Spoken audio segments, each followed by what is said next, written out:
people criticize me for saying that I'm not voting for Donald Trump, but I still show up at the polls because, when my grandmother came here, she came right into the civil rights movement. I am a descendant of slaves. Even if my slaves were in Puerto Rico, that property belongs to the United States, and it has been the stepchild of Puerto Rico where slavery lived there, and we are still suffering.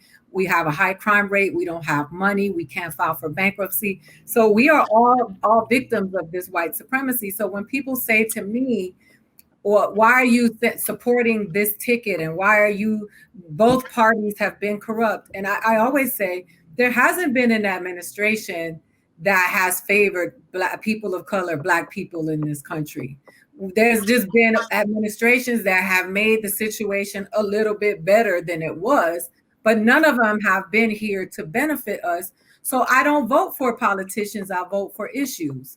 Because the truth of the matter is that it's bad right now. And people will say, well, how is it going to get better if Joe Biden becomes president? I don't know, but I know that with Donald Trump being president, it's going to get worse. Absolutely. The reality is this.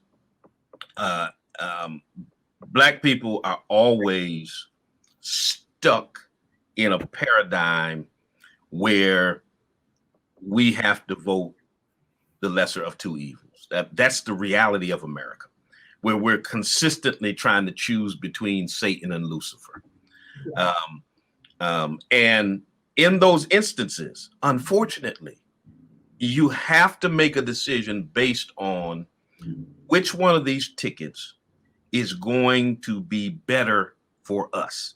And we're not saying that either one of them are going to be pristine. We're not saying either one of them are going to give us what we want or what we deserve.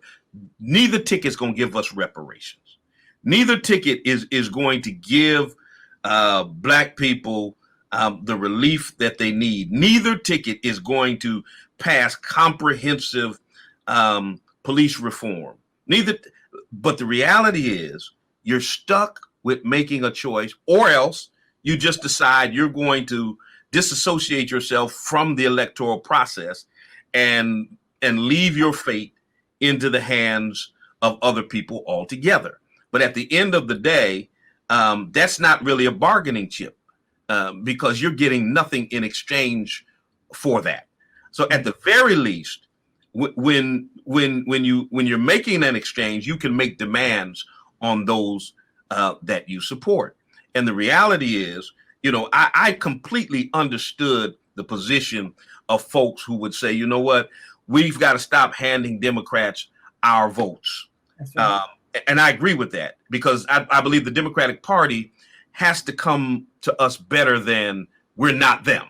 I mean, you've got to offer us something more than we're not racist like them. But at the end of the day, this election is too critical to stand on the sideline or to be on the fence because, as Michelle Obama said in her speech, things can get worse. And if we leave this man in office, they will get worse. I submit to you that we are just about living in a dictatorship. Oh, yeah. I mean, the reality is when this man can ignore congressional subpoenas, he can ignore anything Congress says to him. When he has stacked the courts, that's the legacy. The legacy of Mitch McConnell is going to be confirming these judges and changing the face of the judiciary for years to come. He stacked the courts to the point where just about anything that goes to the court system will now favor Donald Trump. So basically, he's gotten to a point where he feels like he's above the law. You impeached me, but you couldn't convict me. So you couldn't get me that way. You can't get me through the courts. You can't get me through Congress. So basically, his position is I can do what the hell I want to do, when I want to do it, however I want to do it. I can sign executive orders that are illegal. I can do whatever I want, and there's nothing you can do about it. We are really on the verge of being no different than North Korea or Russia or any of these other places where these despots really have full control. We've got the image, the illusion of being in a democracy. And if he gets another 4 years, you will not recognize this republic, this so-called democracy, or whatever you want to call America. It will be completely unrecognizable with 4 more years of Donald Trump. And mind you, those leaders that you speak of North Korea and Russia, are people that he's met with. He's had private meetings that the press was not privy to. And, you know, when you think about Portland and the deployment of law enforcement that were no Miranda rights, what's happening with the post office. And so funny to me is that those people who hated Bernie Sanders and hate AOC because saying that they're pushing socialism and communism, but what he's doing looks more like a communist country than they are. They are just asking for health care for people and education for people, but they are issues, right? Yeah, it's crazy that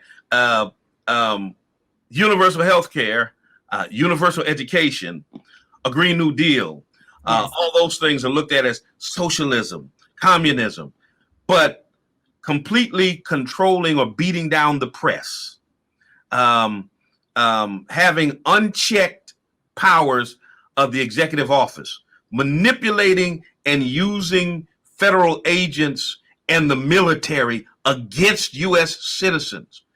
That's straight up fascism. That's straight up out of the communist handbook that's happening right from the White House. And these same folks that are complaining that people who want, as you stated, health care and education are the communists, but the guy who is really putting the tenets of communism in play in America, you're completely ignoring it, supporting it, defending it, and justifying it. Mm-hmm.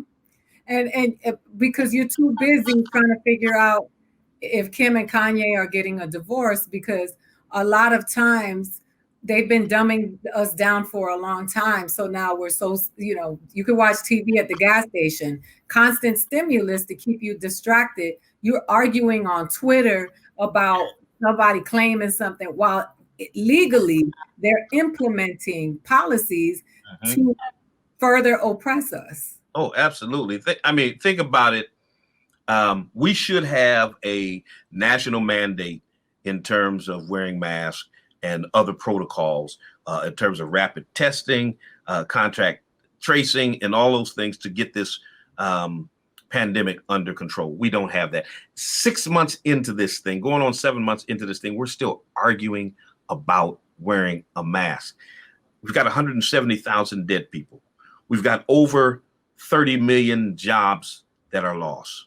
The overall unemployment rate is near 12%. It's about 16% for Black people. They keep talking about low Black unemployment. No, first of all, you never lowered it. Barack Obama lowered it from 16.8% to 6.8.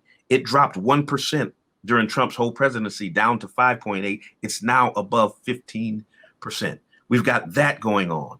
We've got 4 million people who have tested positive for COVID, and we've tested less than 10% of the nation.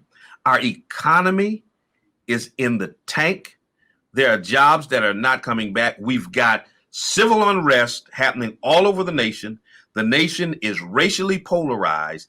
And at this moment in time, when the commander-in-chief has so many important things that he and his administration should be focusing on, he's taken a case to the Supreme Court to get permission to block his critics on Twitter.